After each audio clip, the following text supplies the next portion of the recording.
বলা হয় এই পরিমাণ গুণা থাকলেও তার ফল ভোগ করতে হবে। কথাটা আমি বলছি না, আল্লাহ বলছেন।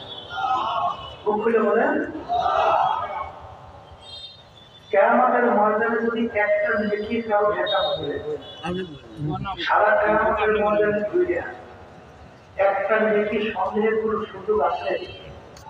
বলে কেন নাই? তাও বুঝতে হবে। কিয়ামতের ময়দানটা এত ভয়াবহ হবে।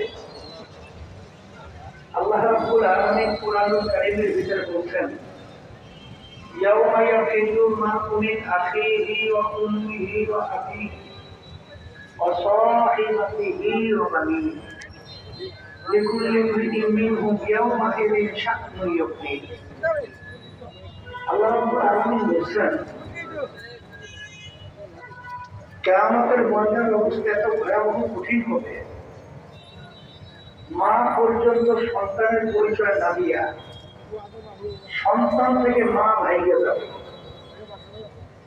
সন্তান থেকে মা যদি ভাগে, মাকে দ্বিতীয় নারকে বেশি আদরের বা বেশি মায়া বা বেশি আপন হইতে পারে? পারে না। তাহলে মা যদি ভাগে, তাহলে অন্য কেউ আপনাকে বেশি দেবে, আমাকে বেশি দিবে, চিন্তা করা যায়? মুখিলে বলে যায়? তাহলে নাকি সন্দেহের জায়গা কোথায়? বলেন দুনিয়াতে। বলেন মুখিলে বলে নাকি সন্দেহের জায়গা কোথায়?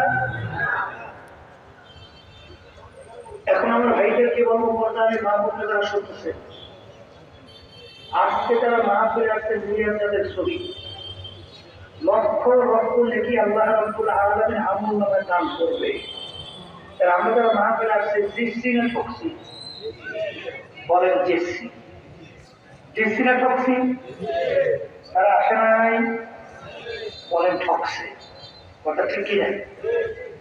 এখন আমরা বলি জিসি, আর কেউ বলে, আর যারা আসে নাই তারা কি ঠকছে।